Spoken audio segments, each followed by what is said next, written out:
So Covid కి దీనికి ఏం సంబంధం లేదంటే కోవిడ్ వచ్చిన వాళ్ళకి కూడా జీబీఎస్ వచ్చింది అనుకోండి, బట్ కోవిడ్ కి దీనికి సంబంధం లేదు.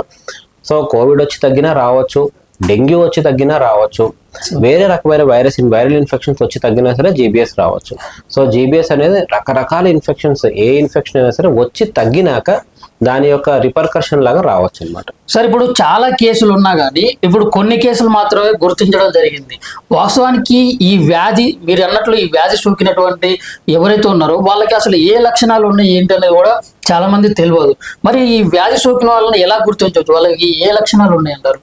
సో జీబీఎస్ ఎలా స్టార్ట్ అవుతుందంటే అండి, కాళ్ళల్లో వీక్నెస్, అంటే కూర్చున్న మనిషి కింద కూర్చుని పైకి లేవలేకపోవటము, చేతుల్లో వీక్నెస్ అంటే చేతులు భుజాల పైకి ఎత్తలేకపోవటము, ఆర్ ఏమైనా గ్రిప్ చేస్తున్నప్పుడు సరిగ్గా గ్రిప్ అందకపోవటము, దొరకకపోవటము, అండ్ కొంతమంది కాళ్ళల్లోనూ చేతుల్లోనూ తిమ్మిర్లు స్టార్ట్ అయ్యాయి అని చెప్పేసి వస్తుంటారు ఈ వీక్నెస్ తో పాటు.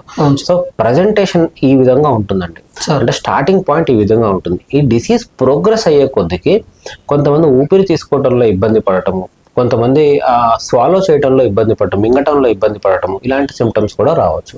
ఓకే సార్, అంటే ఇప్పుడు మామూలుగా శ్వాస తీసుకోవడానికి ఇబ్బంది, మామూలుగా ఇది చిన్న జలుబు చేసినా కానీ అది కొంచెం చిన్న ఇన్ఫెక్షన్ అయినా కానీ అట్లానే ఉంటుంది కదా సార్, గొంతు నొప్పి, శ్వాస తీసుకోవడానికి ఇబ్బంది, కొంచెం మాట్లాడడానికి ఇబ్బంది, ఇట్లాంటి ఇబ్బందులు ఉంటాయి కదా. ఇది నార్మల్ గా జలుబు అని అనుకోవాలా, లేకుంటే మరి ఖచ్చితంగా ఇది ఈ వైరస్ ఈ వ్యాధి అని చెప్పేసి ఎట్లా గుర్తుపడతారు? సో యూజువల్లీ ఈ వైరస్ వచ్చిన వాళ్ళకి కాళ్ళల్లో చేతుల్లో వీక్నెస్ వస్తుందండి. వీక్నెస్ అంటే ఇప్పుడు జనరల్ గా వచ్చి నాకు వీక్నెస్ గా అనిపిస్తుంది అనే టైప్ ఆఫ్ వేగ్ వీక్నెస్ కాదు. సో వీక్నెస్ అని అంటే ఒక గ్రిప్ చేస్తే గ్రిప్ చేయలేకపోవటము, హార్డ్ గా పట్టుకోలేకపోవటము, చెయ్యి పైకి లేపుదాము అని అనుకుంటే పైకి లేవలేకపోవటము. సో ట్రూ వీక్నెస్ అనేది ఎక్స్పీరియన్స్ చేస్తారనమాట.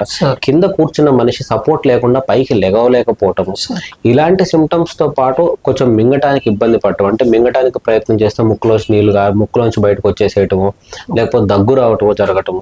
సో ఇలాంటివి ఎక్స్పీరియన్స్ చేస్తారు. సార్ మరి ఇప్పుడు మీరు అంటున్నారు కదా సార్, కండరాలు ఇట్లా బలహీనత అయిపోతాయి, చేతులు పైకి లేపలేము అని చెప్పేసి మీరు అంటున్నారు కదా, మరి ఇప్పుడు ఈ వ్యాధి సోకిన వారికి మరి పక్షవాతం వచ్చే అవకాశాలు ఎంతవరకు ఉన్నాయంటారు? సో మామూలుగా మన వాడుక భాషలో పక్షవాతం అనేది ఒక స్ట్రోక్ కి మనం యూజువల్లీ వాడే పదం అండి. అంటే కళ్ళలో బ్రెయిన్ లో స్ట్రోక్ వస్తే కనుక పక్షవాతం వస్తుంది అని చెప్పేసి అంటుంటాం. సో బ్రెయిన్ లో ఒకవైపు స్ట్రోక్ వస్తే దాని ఆపోజిట్ సైడ్ బాడీ పక్షవాతం వస్తుంది. జీబీఎస్ లో ఏంటి అని అంటే 2 కాళ్ళు 2 చేతులు మొత్తం టెట్రాప్లీజియా అంటే క్వాడ్రిప్లీజియా అని చెప్పేసి అంటుంటాం. 2 కాళ్ళు 2 చేతులు ఎఫెక్ట్ అవుతాయి అనమాట. స్ట్రోక్ లో ఏమవుతుంది, ఒకవైపు ఎఫెక్ట్ అవుతుంది బాడీ. దీనిలో ఏమవుతుందంటే 2 కాళ్ళు 2 చేతులు ఎఫెక్ట్ అవుతాయి. అండ్ ఇది నర్వ్స్ ప్రాబ్లము. యూజువల్లీ పక్షవాతం మనం అనుకునే బ్రెయిన్ స్ట్రోక్ అనేది బ్రెయిన్ యొక్క ప్రాబ్లం. సార్ అంటే ఇప్పుడు సార్ దీనికి తగిన వైద్యం ఎలా తీసుకోవాలంటారు మరి? సో జీబీఎస్ ఫస్ట్ డయాగ్నోసిస్ అండి. ఎలాగైతే పేషెంట్ మన దగ్గరకు వచ్చి ఇలా తిమ్మిర్లు అనిపిస్తున్నాయి, వీక్నెస్ అనిపిస్తుంది అని అన్నప్పుడు క్లోజ్గా ఎగ్జామినేషన్ చేస్తామండి. అంటే అతని పవర్ ఎంత ఉంది, 100% ఉందా, ఆర్ 80% ఉందా, 70% ఎంత తక్కువ ఉంది, అండ్ రిఫ్లెక్సెస్ అని చెప్పేసి చూస్తాం. రిఫ్లెక్స్ అంటే నరాలు సరిగా పనిచేస్తున్నాయా లేదా అని చెప్పేసి చిన్న హ్యామర్ లాంటి దాంతో చెక్ చేసి చూస్తాం. తర్వాత నర్వ్ కండక్షన్ స్టడీస్ అని ఒక ఎలక్ట్రికల్ స్టిమ్యులేషన్ ఇచ్చి టెస్ట్ చేయటము, అవసరం అని అనిపిస్తే LPCSF వెన్నులోంచి నీరు తీసే పరీక్ష చేయటము, వేరే ప్రాబ్లమ్స్ ఏమన్నా ఉన్నాయా అని చెప్పి చూడటానికి MRI స్కాన్స్ అవసరం ఉంటే చేయటము చేసి ప్రాబ్లమ్ని నిర్ధారణ చేసుకుని దాన్ని బట్టి IVIG అని చెప్పేసి ఒక ట్రీట్మెంట్ ఇస్తామండి. IVIG అంటే ఒక 5 days పాటు ఇచ్చే ఇంజెక్షన్స్ అనమాట. మన బాడీలో ఉన్న ఆ ఆటో యాంటీబాడీస్ కి అగేనిస్ట్ గా పనిచేస్తుంది. ఆర్ ఇంకొక టైప్ ఆఫ్ ట్రీట్మెంట్ ఏంటి అంటే ప్లాస్మా ఎక్స్చేంజ్ అంటే రక్తాన్ని శుద్ధి చేయటం. సో అది ఒక డయాలసిస్ మిషన్ లాంటి మిషన్లోకి బ్లడ్ అంతా పంపించి దానికి ఒక ఫిల్టర్ ఉంటుంది, అది బ్లడ్ని ఆ యాంటీబాడీస్ని ఫిల్టర్ చేసేసి సో మిగతా బ్లడ్ని ఆ బాడీలోకి సర్క్యులేట్ చేస్తుంది అనమాట. సో ఈ 2 ట్రీట్మెంట్ ఆప్షన్స్ ఉంటాయి. సో కొంచెం అర్లీగా ఐడెంటిఫై చేసుకుని మనం జీబీఎస్ ఉంది అని చెప్పేసి ఐడెంటిఫై చేసుకుని బాగా డిజబిలిటీ ఎక్కువ కాకముందర మనం ట్రీట్మెంట్ స్టార్ట్ చేసుకుంటే కనుక అర్లీ రికవరీ ఉండే అవకాశాలు ఉంటాయి. సార్ కొంతమంది డాక్టర్లు ఏమంటున్నారంటే ఇది సాధారణం అని చెప్పి అంటున్నారు, కొంతమంది ప్రమాదకరం అని అంటున్నారు. మీరేమో దీనికి ఇది జాగ్రత్తలు తీసుకోవాలి, ఈ రకమైన వైద్యం అందించాలని చెప్పేసి అంటున్నారు. మరి దేనికి సార్, అంటే ఏం జరుగుతుంది అంటే పబ్లిక్ సరైన మెసేజ్ పోవట్లేదు. మరి మీరు అంటున్నటువంటి ఈ వ్యాధి గురించి పబ్లిక్ ఏం చెప్పాలనుకుంటున్నారు final? So first of all ఏంటంటే అంటే ఇది సివియర్గా స్ప్రెడ్ అయిపోయే ప్రాబ్లం కాదు, and it is a rare disease. Even ఇప్పుడు జీబీఎస్ గురించి మనం ఎక్కువ వింటున్నాం కదా, ఈవెన్ ఈ సిచ్యువేషన్లో కూడా definitely it is a rare disease. And ఒకళ్ళ నుంచి ఒకళ్ళకి వచ్చేసి చాలా ఎక్కువ మందికి స్ప్రెడ్ అయిపోతుంది డిసీజ్ కానే కాదు. సో ఒక ప్యానిక్ లాంటి సిచ్యువేషన్లోకి వెళ్ళాల్సిన అసలు అవసరం లేదు ఈ డిసీజ్ గురించి. నెక్స్ట్ ఏంటి అని అంటే కొంచెం శుద్ధమైన కొంచెం క్లీన్ వాటర్ తాగటము, అప్పర్ రెస్పిరేటరీ ట్రాక్ ఇన్ఫెక్షన్స్ ఇలాంటివి రాకుండా జాగ్రత్తలు తీసుకోవటము, ఇలాంటివి తీసుకోవాలి. సో అండ్ ఒకవేళ మీకు సిమ్టమ్స్ అనిపిస్తే కనుక, సిమ్టమ్స్ అంటే కొంచెం ఎక్కువ తిమ్మిర్లు రావటము, కాళ్ళు చేతులు ఏమైనా వీక్నెస్ అనిపించడం జరిగితే న్యూరాలజిస్ట్ని కలిస్తే కనుక మీకు అందరు జీబీఎస్ వచ్చిన వాళ్ళందరికీ కూడా అగ్రెసివ్ ట్రీట్మెంట్ అవసరం లేదండి. కొంతమందికి ఒక 40% మందికి ఎక్కువ వీక్నెస్ డెవలప్ కాదు కాళ్ళు చేతుల్లో, వాళ్ళని జస్ట్ మానిటర్ చేయొచ్చు, ఏవి కాదు అని చెప్పేసి మానిటర్ చేయొచ్చు అనమాట. నిజంగా ప్రోగ్రెస్ అయితేనే ట్రీట్మెంట్ అవసరం పడుతుంది. So definitely there is a treatment, and panic అవ్వాల్సినంత స్ప్రెడ్ అయ్యే డిసీజ్ కానే కాదు. ఓకే, అంటే ఇప్పుడు మామూలుగా ఇంత ముందు కరోనా లెక్క అయితే అంటే ఎంత ప్రమాదకరంగా, ఎంత భయపడాల్సిన అవసరం లేదని చెప్తున్నారు ప్రజలు అయితే, అంతే కదా? డెఫినెట్లీ, అంటే ఇప్పుడు అవేర్నెస్ ఎక్కువయ్యి అండ్ అన్ని డిసీజెస్ గురించి జనాలకు అవేర్నెస్ ఎక్కువై ఒక రకమైన పానిక్ స్టేట్లోకి వెళ్తున్నారే తప్ప ఈ డిసీజ్ అనేది ఆ విధంగా స్ప్రెడ్ అయిపోయే డిసీజ్ కానే కాదు సార్. అదే, సో అయితే భయపడాల్సిన అవసరం అయితే లేదు. అంటే కొంతమంది ఈ డాక్టర్ ఒక 20,000 ఇంజక్షన్ ఉంటుంది, అది రోజు 3 పొడవాలి అని చెప్పేసి ప్రజలు భయపడుతున్నారు. అంటే ఇప్పుడు సేమ్ మీలాక పెద్ద పెద్ద డాక్టర్లు మరి ఎవరో కానీ ఇప్పుడు సోషల్ మీడియాలో కానీ బయట కానీ భయపెట్టే విధంగా ఒకటండి, అంటే జీబీఎస్ మనకు వచ్చేస్తుందేమో అనే భయపడటం అనేది దట్ ఈస్ నాట్ కరెక్ట్ అండి, because it is a rare disease. But ఒకసారి జీబీఎస్ డయాగ్నోస్ అయ్యింది అని అంటే మాత్రం ఖచ్చితంగా those injection should be taken and those treatment should be taken. అంటే ఒకవేళ డయాగ్నోస్ అయ్యింది అని అనుకోండి, డెఫినెట్లీ ఆ 5 days పాటు ఇచ్చే కోర్స్ ఆఫ్ ఇంజెక్షన్స్ ఏవైతే ఉన్నాయో, వాట్ యూఆర్ టెలింగ్, ఆ కాస్ట్లీ ఇంజెక్షన్స్ ఏవైతే ఉన్నాయో అవసరమో అని అనిపిస్తే డెఫినెట్గా తీసుకోవాలి. ఎందుకు అని అంటే జీబీఎస్ ప్రాబ్లం అనేది ఎలాంటిదంటే అంటే ట్రీట్మెంట్ ఇవ్వకపోతే కనుక మార్టాలిటీ ఉండే అవకాశం ఉంటుంది, అంటే ప్రాణాపాయం కూడా జరిగే అవకాశం ఉంటుంది. So what I want to tell is, అది అందరికీ స్ప్రెడ్ అయిపోయి కోవిడ్ లాగా స్ప్రెడ్ అయిపోయేటటువంటి రోగం కాదు. ఆ ఆస్పెక్ట్ లో కంగారు పడాల్సిన అవసరం లేదు. బట్ డెఫినెట్లీ అది ఒకవేళ అనుకోకుండా ఎఫెక్ట్ అయ్యింది అని అనుకోండి ఎవరికన్నా, వాళ్ళకి మాత్రం definitely these treatments IVIG, plasma exchange ఇలాంటివి తీసుకోవాలి. అండ్ సివియారిటీ రేంజెస్ అండి, సివియారిటీ కొంతమందికి చాలా మైల్డ్ వీక్నెస్ లాగా పోవచ్చు, కొంతమందికి ఊపిరి తీసుకునే కండరాలు కానివ్వండి, హార్ట్ కానివ్వండి ఎఫెక్ట్ అయిన వాళ్ళకి చాలా సిగ్నిఫికెంట్గా ఎఫెక్ట్ అయ్యి ప్రాణాపాయ పరిస్థితికి కూడా వెళ్ళొచ్చు. బట్ ఏదైనా సరే GBs is a treatable conditions. కొన్ని న్యూరలాజికల్ కండిషన్స్కి ట్రీట్మెంట్ కూడా చేయలేము, but this is a treatable condition.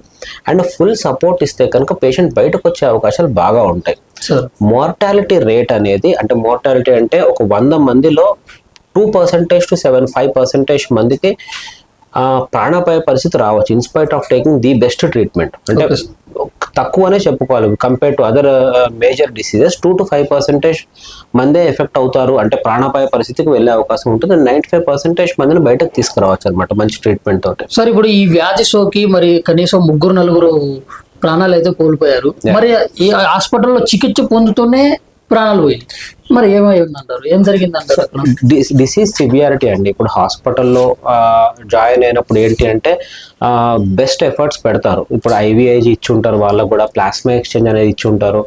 Blood pressure fluctuations అవుతూ ఉంటే, అప్ అండ్ డౌన్ అవుతూ ఉంటే కనుక వాటికి ట్రీట్మెంట్ ఇచ్చి ఉంటారు. అదే కనుక డిసీజ్ బాగా సివియర్గా వచ్చిన వాళ్ళకి ఏంటి అని అంటే ఈ అన్ని సపోర్ట్స్ ఇచ్చినా సరే బికాస్ ఆఫ్ ఎనీ కాంప్లికేషన్, ఏదైనా హార్ట్ కాంప్లికేషన్ కానివ్వండి ఆర్ లంగ్ కాంప్లికేషన్ కానివ్వండి, ఏదైనా డెవలప్ అయ్యి ఎక్స్పైర్ అయి ఉండొచ్చు వాళ్ళు. సార్, ఇప్పుడు మీరు చెప్పినటువంటి ఇంజెక్షన్స్ కానీ, ఇప్పుడు మీరు చెప్పినటువంటి ఈ వైద్యానికి సంబంధించి ఈ ప్రాసెస్ మొత్తం అయిపోయిన తర్వాత కూడా ఇంకేమన్నా ఉంటాయా? ఇంకేమన్నా తీసుకోవాల్సిన జాగ్రత్తలు ఏమైనా ఉన్నాయి? ఇంకా అందించాల్సిన వైద్య సేవలు ఇంకేమైనా ఉన్నాయంటారా? సో ఈ నేను చెప్పినట్టండి సివియారిటీని బట్టి సివియారిటీని బట్టి ఎలా ప్రోగ్రెస్ అవుతుంది డిసీజ్ అనేది ఇంపార్టెంట్. మైల్డ్ డిసీజ్కి they respond very well to treatment. Severe disease ఉందనుకోండి, వెంటిలేటర్ మీదకి వెళ్ళటము చాలా రోజులు పట్టవచ్చు, వెంటిలేటర్ మీద నుంచి బయటకు తీసుకురావడం చాలా రోజులు పట్టవచ్చు. వాళ్ళకి కాళ్ళు చేతుల్లో వీక్నెస్ ఇంప్రూవ్ కావాలన్నా సరే ఆర్ రెస్పిరేటరీ మజిల్స్లో ఇంప్రూవ్మెంట్ రావాలన్నా సరే ఫిజియోథెరపీ చాలా ఇంపార్టెంట్ అండి. అది ఎన్ని రోజులు తీసుకోవాలి అనేది, ఎంత సివియర్గా ఎఫెక్ట్ అయ్యాడు అనే దాని మీద ఆధారపడి ఉంటుంది. Okay sir. సో కొంతమంది కొన్ని మంత్స్ పాటు కూడా పట్టవచ్చు, కొంతమంది 6 months to 1 year కూడా పట్టవచ్చు కోలుకోవడానికి. So but physiotherapy is very important after receiving this IVIG plasma exchange or initial treatments. Sir ఇప్పుడు దీనికి పర్టికులర్ ఒక మెడిసిన్ అనేది లేదా సార్? మామూలు ఇప్పుడు మన దేశంలో ఎటువంటి వైరస్ కానీ ఎటువంటి వ్యాధి వచ్చినా కానీ పెద్ద పెద్ద వ్యాధులు ఉన్నా కానీ వాటికి మనం మెడిసిన్ అనేది తయారు చేసినాం. మరి ఇప్పుడు దీనికి సంబంధించిన మెడిసిన్ ఏమైనా ఉందా? మెడిసిన్ ఒకవేళ వచ్చే అవకాశం ఉందా? వస్తే ఎంత టైం పట్టొచ్చు అంటారు? ఈ జీబీఎస్ అనే దానికి మెడిసిన్ ఇదే అండి, ఐవీఐజీ ప్లాస్మా ఎక్స్చేంజ్ దానికి ట్రీట్మెంట్. రాకుండా ఏమి చేయడానికి ఏమీ లేదండి. రాకుండా చేయాలి అని అంటే కొన్ని ఐడెంటిఫై చేసుకుని, అదే నేను ఇందాక చెప్పా కదా, ఒక పొల్యూటెడ్ వాటర్ సోర్స్ ద్వారా చాలా మందికి ఒక ఇన్ఫెక్షన్ వచ్చి దాని తర్వాత అది జీబీఎస్ గా కన్వర్ట్ అయిందని చెప్పేసి ఒక పాస్టులేషన్ అనమాట. సో ఒక హెల్దీ వాటర్ సోర్స్ కానివ్వండి, లేకపోతే ఒక గుడ్ వాటర్ సోర్స్ నుంచి వాటర్ తీసుకుంటే ప్యూరిఫైడ్ వాటర్ తీసుకుంటే వచ్చే అవకాశాలు ఉండవు. బట్ ఇదేంటి అని అంటే ఇది ఒక వైరస్ కాదు అండ్ ఇది ఒక బ్యాక్టీరియా కాదు, కాబట్టి దీనికి అగేరెస్ట్ గా వ్యాక్సిన్స్ చేయడం అలాంటివి ఏమీ ఉండదు. సార్ అంటే ఇప్పుడు వాటర్ ద్వారానే మెయిన్ కారణం అంటారు, వాటర్ ద్వారానే వస్తుంది? వాటర్ ఒకటి అండ్ రెస్పిరేటరీ బార్న్ ఇన్ఫెక్షన్ అండి. రెస్పిరేటరీ బార్న్ అంటే మనకు లంగ్స్ ద్వారా వెళ్ళే ఇన్ఫెక్షన్స్ ఒకటి. ఈ 2 కారణాలు ఉన్నాయన్నమాట దీనికి. ఓకే, అంటే ప్రధాన కారణం అయితే వాటర్ అంటారు. వాటర్ తాగాలంటారు. వాటర్ ఆర్ ఫుడ్ బార్న్ అంటే ఫుడ్ బార్న్ అంటే మన ఫుడ్ లోంచి స్ప్రెడ్ అయ్యే ఇన్ఫెక్షన్, వాటర్ లోంచి స్ప్రెడ్ అయ్యే ఇన్ఫెక్షన్స్, ఆర్ ముందర వాళ్ళు దగ్గితే ఎయిర్ బార్న్ ఇన్ఫెక్షన్స్ అనమాట. సో ఆ ఎయిర్ బార్న్ ఇన్ఫెక్షన్స్, ఆ ఇన్ఫెక్షన్స్ వచ్చి తగ్గినాక ఈ జీబీఎస్ అనేది వచ్చే అవకాశం ఉంటుంది. సో చూశారు కదా, ఇది ప్రమాదకరమైన వైరసా లేకుంటే కాదనేది డాక్టర్ గారు అయితే చెప్పడం జరిగింది. ప్రజలు కూడా దయచేసి తగిన జాగ్రత్తలు తీసుకోవాలని చెప్పి చెప్తా ఉన్నారు. దానికి సరైన వైద్యం కూడా అందించడం జరుగుతుందని చెప్పేసి చెప్తా ఉన్నారు. సో ప్రజలందరూ కూడా అప్రమత్తంగా ఉండండి, అంతగా భయపడాల్సిన అవసరం లేదు అని చెప్పేసి డాక్టర్ గారు అయితే చెప్పారు.